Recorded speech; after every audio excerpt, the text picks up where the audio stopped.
Llega el momento de una buena conversación para analizar, debatir y discutir sobre el mundo en el que estamos viviendo. Es Doble Opuesto, junto a Daniel Matamala. Doble Opuesto, por Infinita 100.1. Palabras con poder. ¿Cómo están ustedes? Bienvenidos a un nuevo capítulo de Doble Opuesto en Radio Infinita, Palabras con Poder. Hoy vamos a hablar de la noticia internacional de los últimos días. Es difícil resumirla. ¿Qué ha sido esta serie de acciones del presidente estadounidense Donald Trump que culminan en esta cumbre de Helsinki con Vladimir Putin y que hoy la verdad es que han generado una enorme cantidad de reacciones en todo el mundo y particularmente en los Estados Unidos por lo que dijo, por lo que no dijo, por las acciones que desarrolla el presidente Donald Trump? Vamos a conversar de ello junto a nuestros invitados, Guido Larsson, analista internacional de la Universidad del Desarrollo. Guido, gracias por acompañarnos. No, un gusto estar acá. Y con Pablo Cabrera, abogado y diplomático, ex embajador en Rusia y ex director de la Academia Diplomática, entre otros cargos. Pablo, gracias por acompañarnos. Muchas gracias a ustedes. Es difícil titular esto, pero hay medios y analistas estadounidenses que hablan de traición del Donald Trump. En fin, ¿qué titular le pondrían a lo que ha ocurrido en esta cumbre de Helsinki, en la cual básicamente el presidente Donald Trump toma partido por la versión del ruso Vladimir Putin, de alguna manera desautorizando sus propios servicios de inteligencia y las propias investigaciones judiciales que se siguen en su país sobre la trama rusa en las elecciones estadounidenses? Bueno, resumir un titular es complicado, pero yo me quedaría con dos ideas. La primera es que manifiesta una fragmentación importante dentro del establishment norteamericano, en particular entre las agencias norteamericanas de inteligencia y la presidencia norteamericana. Es absolutamente inaudito, creo yo, lo que vimos ayer, cuando el presidente reniega de los informes de sus propias agencias y acepta en realidad la versión de quien a todas luces aparece como un adversario. Eso es lo primero. Y tal vez lo segundo, creo yo que ya estamos en una posición de decir de que la alianza atlántica de la OTAN se encuentra realmente en riesgo, no tanto por lo que pueda ocurrir mañana o pasado mañana, sino por la posible proyección que estos acontecimientos van a tener en el futuro. Pablo. Yo diría Putin y Trump primero y no América y Rusia primero. Creo que por ahí se encuentran. Creo que ha sido un encuentro extraño, donde ha salido a reducir más los intereses personales de los presidentes en cuanto a posicionarse internacionalmente, más que la agenda propiamente tal que se trató en la reunión o que supuestamente se trató en la reunión. Creo que hay dos hechos fundamentales que revelan eso. Es la reacción de la prensa, primero que todo, que se quedan más con el tema de la inteligencia, el tema de la trama rusa, más que con el contenido de la reunión, que es la no proliferación y el desarme nuclear, que creo que es la número uno para que estos dos presidentes se encuentren y Estados Unidos le reconozca de nuevo un estatus de potencia a la Federación de Rusia. Tratemos de entender primero, porque lo primero que nos ocurre es que es muy difícil entender por qué Trump hace lo que hace, sobre todo considerando que uno entiende que tiene una base electoral que es bastante nacionalista, la base que lo apoya. ¿Por qué un presidente de Estados Unidos se pone en una situación como esa? ¿Qué estrategia o qué explicación puede haber detrás de lo que ha hecho Donald Trump? A ver, hay varias hipótesis al respecto. La primera es que efectivamente Donald Trump se encuentre comprometido con relación a Putin. Eso es lo que está realizando hoy día la investigación del investigador especial Mueller con relación a el resultado electoral del año 2016. Las agencias de inteligencia unánimemente han declarado de que la Federación Rusa intervino en la elección del año 2016 y no sabemos si Trump supo, si Trump actuó, si Trump tenía contactos, si Paul Manafort o alguno de los cercanos a Trump le habían dicho a Trump de que todo esto estaba ocurriendo, pero esto está en la investigación. Lo segundo es que el narcisismo y la egolatría de Trump es tan absolutamente gigantesca que es incapaz realmente de no caer bien y por lo tanto hace un esfuerzo sobrehumano para tratar de tener a Vladimir Putin de su propia parte. Y lo tercero, tal vez lo más importante, es que efectivamente acá estamos hablando de una persona que tiene un marco ideológico muy distinto al que tenía el resto de los presidentes, que concibe la política internacional como una transacción, como un negocio, y que por lo tanto es capaz de manera muy beligerante, de manera muy retórica, acusar a sus supuestos aliados de Europa Occidental y eventualmente coquetear con el que aparentemente hoy día es un aliado también, como es Vladimir Putin. Bueno, yo creo que todo eso es cierto, pero quizás para poder resumir a la pregunta que hace, es un poco Trump se ha circunscrito a su programa de gobierno. Yo creo que ha cumplido estrictamente lo que él prometió en la campaña. Yo creo que no hay una estrategia definida más allá de eso. Y creo que tiene mucho que ver también con el hecho de la elección y el poder en los Estados Unidos, qué es lo que es la persona del presidente y qué es lo que es el poder en los Estados Unidos. Si bien es cierto hay una nueva manera de hacer política, uno ve cuáles han sido sus hechos, cuáles han sido sus conductas y puede ver que fue exactamente lo que dijo durante la campaña. Y eso, más allá de sorprendernos, nos debería convencer de que el gobierno de Trump quizás va a ser un gobierno hasta el 20 de noviembre de este año de una manera y del 20 de noviembre de este año adelante de otra. Después de las elecciones. Después de las elecciones que van a haber en noviembre. Porque es imposible mantener quizás 4 años el poder de los Estados Unidos y en esta manera ahora compartiendo un poco, porque quizás el objetivo final es la desnuclearización, la emergencia de nuevos poderes como son Irán, Corea del Norte, la misma China, Turquía. Creo que hoy día los focos de tensión en el mundo son muchos y Estados Unidos no es capaz solo, no obstante que Trump creyó que America First, Estados Unidos primero, podía hacerlo todo solo. Creo que esta vez se está dando cuenta que es más o menos difícil y no se puede salir de su relato. Entonces esto que parece tan simple es así porque los Estados Unidos no creo que hayan caído en la irracionalidad de poder creer que tengan un presidente que puede estar sometido a un impeachment todos los días, ¿no? Que no ha sido. Hay una palabra que se ha repetido mucho estos días que es el compromat en ruso, ¿no? Con la K, que es una palabra rusa para hablar de que hay material comprometedor sobre alguien o que hay material que permite chantajear a alguien. Y se ha repetido mucho esto desde la campaña, pero especialmente con acciones como la que vimos ayer. ¿Creen ustedes que una tesis como esa tiene ciertos visos de realidad, que podría haber algo que de alguna manera le impide a Trump ser libre en su relación con Putin porque hay material o información confidencial, sea sobre su vida privada o sea sobre su campaña, con que Putin puede chantajearlo? Es una hipótesis, de hecho es una hipótesis que está respaldada por el Steele dossier, el dossier que configuró este ex agente de inteligencia que aparentemente habría entregado a la CIA y al FBI y que también se encuentra en manos del investigador especial Mueller. Muy posiblemente la hipótesis, eso sí creo yo, se aparta de estas cosas un poco más hollywoodenses donde estaría Trump, no sé, orinando en un hotel en Moscú, y creo que posiblemente se acercan más bien a cuestiones de orden financiera. El hijo de Donald Trump declaró de manera un poco cándida hace algún tiempo atrás de que gran parte de las utilidades que recibe la marca Trump provienen precisamente de Rusia. No sabemos realmente la relación que existe con los oligarcas rusos, pero si uno toma en consideración la reunión que tuvo Trump con el embajador en Washington de Rusia y también lo que ya se ha sabido respecto de cómo los agentes rusos han infiltrado aparentemente Estados Unidos. María Butina, de hecho, hace 2 días atrás fue enjuiciada respecto a las relaciones que tenía con la Asociación Nacional del Rifle. Uno podría decir que puede haber algún tipo de material que relaciona a Trump con o bien comercio ilegal o bien con impuestos que no cumplen con la legalidad o algún tipo, ¿no es cierto?, de plataforma ligado a negocios ilegales dentro de Rusia o fuera de Rusia también. Mira, yo creo que esto es un problema cultural. Yo creo que Rusia obviamente ha basado su poder en los temas de inteligencia, en los temas duros de militares, etcétera. Y yo creo que hoy día ha demostrado que su capacidad de inteligencia en un mundo digital, en un mundo de otra composición, ha podido usar el poder inteligente de una manera inteligente, valga la redundancia.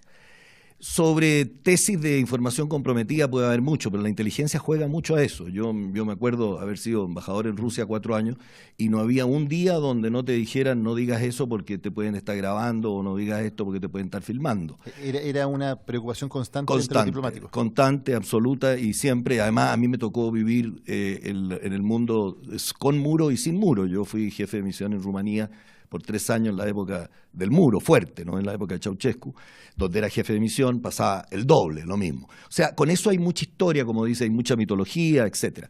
No creo que las informaciones comprometidas sean las centrales a la hora de la actuación de Trump. Yo creo que tiene mucho que ver con la relación Rusia-Unión Europea. Yo creo que el gran aliado de Estados Unidos, la Unión Europea, estuvo pidiendo por mucho tiempo que se restablecieran las relaciones comerciales con Rusia. y principalmente Francia, y Inglaterra estuvo a punto, salvo cuando pasó el tema el gas nervioso, esto que pasó. Y ahí reflota de nuevo en esta reunión y en esta conferencia de prensa entre Putin y Trump lo mismo que sucedió con los ingleses hace poco tiempo atrás.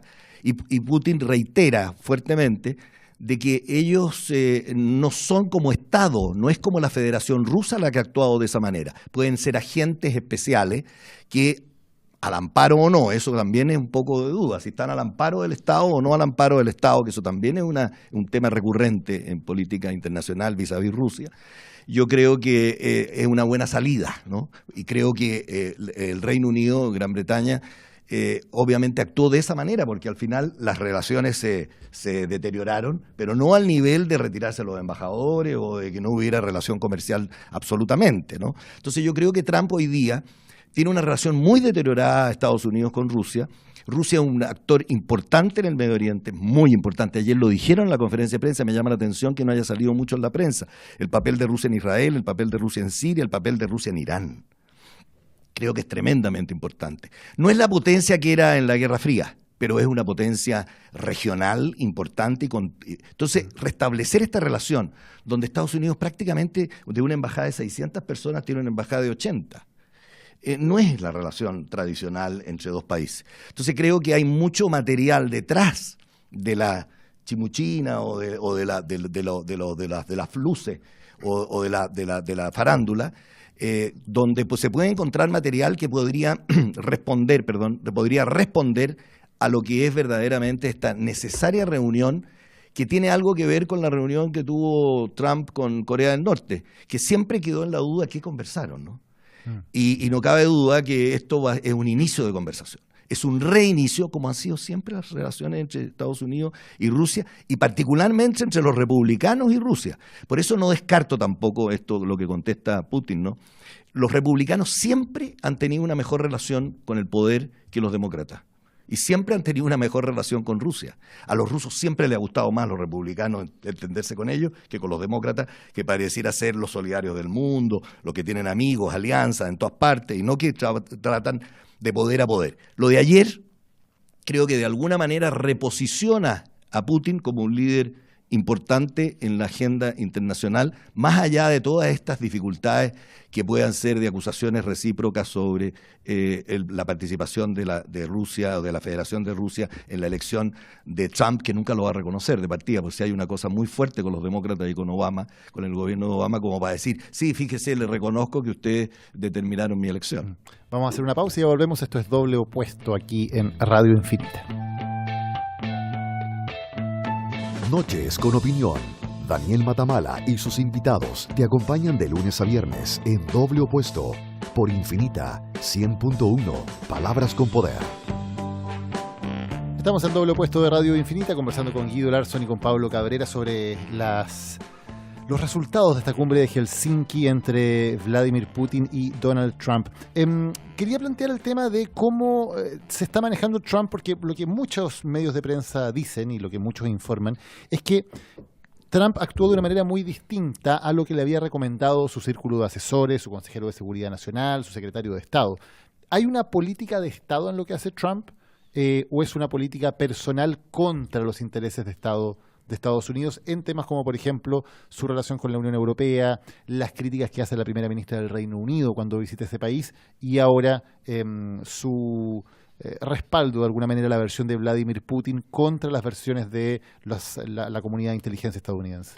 A ver, creo que si uno se basa en las declaraciones que ex miembros del círculo cercano de Trump han hecho, no han sido declaraciones completamente abiertas, pero uno tiene material para inferir. Por ejemplo, lo que ha dicho Rex Tillerson o lo que ha dicho H.R. McMaster cuando salen del gobierno, yo creo que hay evidencia para concluir de que hay elementos de tensión interna dentro de lo que es el círculo cercano de Trump.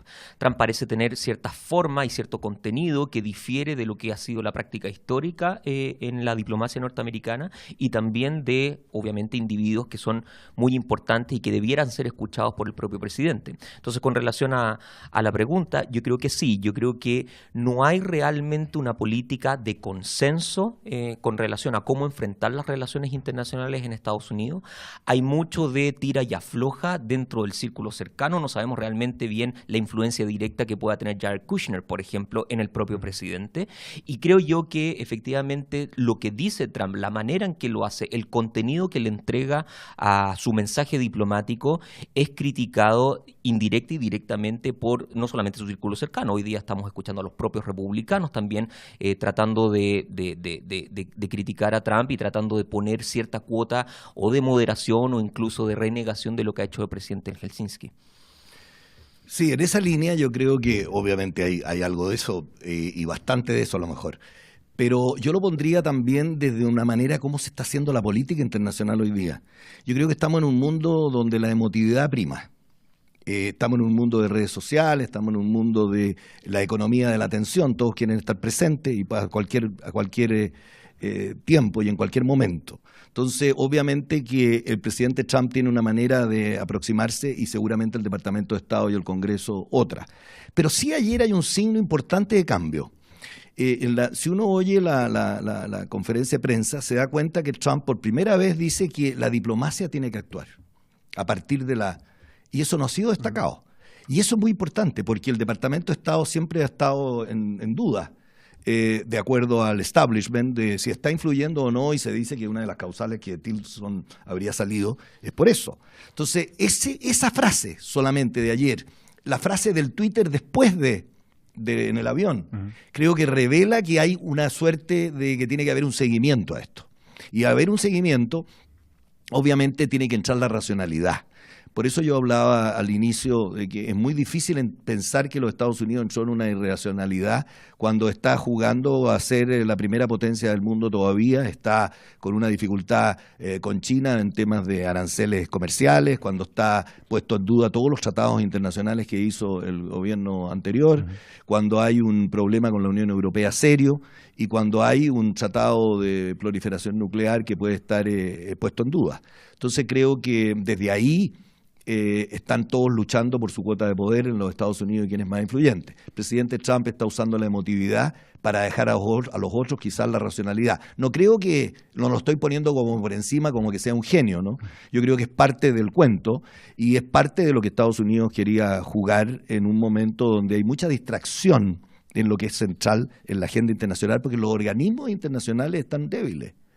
Y ese es el gran tema. Cuando los organismos internacionales están débiles, hay los países, Turquía tiene una influencia tremenda hoy día en lo que es la paz y la seguridad internacional en el Medio Oriente y en otros lugares. China, tremenda. ¿Para qué decir Irán, no es cierto? Y Rusia, por cierto, en todo este flanco desde el otro lado, donde también la Euroasia juega un papel importante en la seguridad internacional. Y creo que todos esos temas están en la conferencia de prensa de ayer. ¿Qué consecuencias podemos ver más a largo plazo en términos de lo que entendemos como orden mundial desde la Segunda Guerra Mundial, ¿no? Estados Unidos liderando la Alianza Atlántica junto con Europa Occidental como un gran bloque de poder. ¿Se resquebraja eso? ¿Está en duda que esa siga siendo la continuidad de la política internacional como la hemos conocido en los últimos 70 años? Bueno, yo lo mencioné un poco al inicio. Yo creo que estamos en una posición por primera vez, tal vez en 70 años, donde realmente existe el escenario real de un cambio importante dentro de lo que es tal vez el escenario internacional. Y me parece que es importante detenernos un poco en Putin, porque hemos hablado mucho de Trump, se ha hablado obviamente mucho de las consecuencias internas, etcétera. Pero poco se ha dicho en torno a el rol que juega Putin. Y yo creo que requiere cierto grado de contexto, al menos histórico. Putin ha dicho muchas veces de que si hubiese que escoger un evento central en la historia de Rusia de los últimos 150 años, fue la catástrofe de la caída de la Unión Soviética. Él considera de que la caída de la Unión Soviética fue el evento geopolítico más importante del siglo XX. No solamente porque pierde todo Asia Central, termina con la incidencia, ¿no es cierto?, en el sur del Cáucaso, pierde la incidencia obviamente en Europa Oriental y en los países del Báltico, sino que porque provoca una suerte de shock cardiorrespiratorio al interior de la propia Rusia. Hay que recordar la crisis del año 93, donde Yeltsin saca los tanques a la calle. detalle. Hay que recordar la guerra en Chechenia entre el año 94 y el año 96. Hay que recordar la crisis del rublo, el año 97, que va aparejada obviamente con la crisis asiática también de ese mismo año. Entonces hay una década completa en donde Rusia no tenía mucho que decir respecto al ámbito internacional, y hubo un sujeto, Putin en este caso, que tuvo como misión intentar reponer a la Federación Rusa en lo que había sido su estándar histórico, ¿no es cierto? Pero con una diferencia que creo yo que es crucial y que tiene que ver con lo que ocurre el año 2003. Porque el año 2003 Estados Unidos invade Irak, lo invade de manera unilateral, lo invade violando en alguna medida también el derecho internacional, y eso le manifiesta, me parece a mí, no solamente a Rusia, sino que también a China, el hecho de que no pueden desconocer que hay una potencia internacional que, desligándose de sus compromisos internacionales, realiza acciones unilaterales que violen sus propios intereses. Y en función, creo yo, de ese marco más o menos general, se explican las acciones que ha tomado Putin de aquí en adelante. No hay ninguna duda, me parece a mí, de que un interés fundamental de Putin es debilitar la alianza de la OTAN. Creo yo que en eso me parece a mí que hay consenso a nivel internacional. Y me parece que también es de consenso intentar generar mecanismos, a veces subversivos, otras veces no, para debilitar los adversarios internamente de la propia Rusia, como creo yo que estamos observando, de hecho, en Estados Unidos. Entonces, desde el punto de vista del plan estratégico, me parece que todo le ha funcionado bien a Vladimir Putin. Estoy totalmente de acuerdo. Yo creo que el hecho de, como lo decíamos al inicio, el hecho de que haya habido un summit o un encuentro de más alto nivel entre Putin y el presidente de los Estados Unidos revela un poco eso de haberle dado la categoría internacional de nuevo de un líder a Putin en el escenario mundial. Y creo que responde un poco a esa catástrofe que fue para Putin, que fue la desintegración de la Unión Soviética. Ahora bien, a la pregunta propiamente tal, yo creo que efectivamente el mundo se está moviendo por otras dinámicas. Creo que de más está decir que el lado oscuro de la luna, que era China, obviamente se iluminó. Y ahí hay un nuevo escenario, obviamente. La zanja islámica, obviamente que existió durante la historia del mundo, entre la división entre el Oriente y el Occidente, obviamente que tomó otra perspectiva. Y hay que ver que de toda la cultura hoy día es el centro de la discusión y el escenario internacional. O sea, entender al otro, ponerse los zapatos del otro, por qué actúa el otro, acordarse que la cultura islámica y la cultura judeo-cristiana occidental nacieron del mismo lugar, ¿no? Y el mundo se fue de diferentes maneras. Entonces yo creo que la historia de alguna manera determina el cambio y va volviendo a su norma natural de las cosas. Entonces, por eso yo creo que efectivamente el sistema internacional se resquebrajó. Y hoy día los grandes temas de la paz, la seguridad, el desarrollo, están en otra dinámica. Veamos qué es lo que es el tema comercial, económico-comercial. El tema económico-comercial, hoy día tenemos una nueva potencia que está luchando por el G2 más que por el G7. Hace poco tiempo atrás existía el G8, porque estaba Rusia, no estaba ahora. Entonces, obviamente que estoy de acuerdo yo con lo que se dice aquí, en el sentido de que la Unión Europea tiene otro valor hoy día, digamos valor político, que tiene que reestructurarse y que tiene que reestructurarse de cara a su propio entorno. El tema de Ucrania, por ejemplo, que ahí donde yo veo un déficit en la reunión de ayer. El tema de Ucrania ha sido central para deteriorar las relaciones entre Rusia y la Unión Europea. Y ayer algunos hablan de invasión a Ucrania, otros hablan de anexión de Crimea. Entonces, ¿cuál es el lenguaje? ¿Semántico esto o es un tema profundo? El tema sigue en las sanciones. Yo no oí ayer que Trump hubiera levantado sanciones como se pensó. Además dependen del Congreso. Dependen del Congreso. Y ahí volvemos a tu pregunta. ¿Cómo se juega el poder en los Estados Unidos? No vimos que el presidente del Congreso fue tremendamente crítico a las declaraciones, pero al final nos quedamos con la parte de la inteligencia, que eso favorece a Rusia. Por cierto que favorece a Rusia. En términos internacionales, sabemos que los sistemas de inteligencia americanos son buenos, obviamente, y si no, no existirían los Estados Unidos de la manera que existen.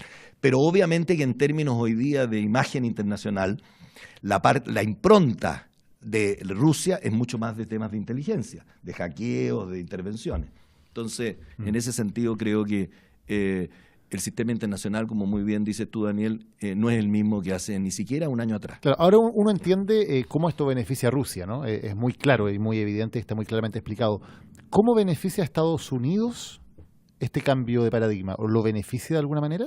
¿O está yendo contra sus propios intereses? Bueno, sin ponernos semánticos, quizás cabría determinar cómo entendemos beneficio. Hay que pensar de que una de las promesas que hace Trump en su campaña es recuperar cierta gloria aparentemente antigua del centro norteamericano, ese centro asociado a la agricultura, asociado a las industrias del carbón, asociado al acero. Y consideran de que la manera de volver a esa antigua gloria es ligarlo a políticas de carácter proteccionista y aislacionista. Ahora, la pregunta obviamente es si es posible tener beneficio político, económico o incluso de estatus a nivel internacional, desligándose lo que es la tónica hoy día internacional, que es una tónica altamente globalizada. Hemos discutido en otras oportunidades, por ejemplo, de que llama la atención de que sea China el mayor defensor del capitalismo mundial y el mayor defensor de la globalización, Claro, y que sea Estados Unidos el que esté tomando ahora una política mucho más proteccionista. Entonces, yo tengo las dudas en torno a si estas políticas obedecen más bien a una cuestión de orden electoral ligado a la política interna, o realmente acá estamos enfrentando un cambio de paradigma que quién sabe cuál es la razón detrás. Entonces, para ir a la pregunta, no tengo realmente claro cuál es el beneficio norteamericano en ese marco más bien internacional. Yo creo que hace mucho tiempo que Estados Unidos está jugando el papel de mostrar que sigue siendo la primera potencia del mundo y que el mundo no es multipolar. Hoy día eso está un poquito más débil, en el sentido de que tiene los países de porte medio, de poder medio, están siendo necesarios para la paz y la seguridad internacional y incluso el comercio internacional. Por eso vuelvo Turquía, Irán, Corea del Norte, Japón, etcétera. Pablo Cabrera, Guido Larson, muchísimas gracias por habernos acompañado hoy. Muchas gracias. Y gracias a ustedes también por habernos acompañado hoy en Doble Opuesto en Radio Infinita Palabras con Poder. Nos escuchamos mañana. Fueron los debates y conversaciones con altura de miras, junto a Daniel Matamala, en Doble Opuesto. Ya viene Canción Infinita.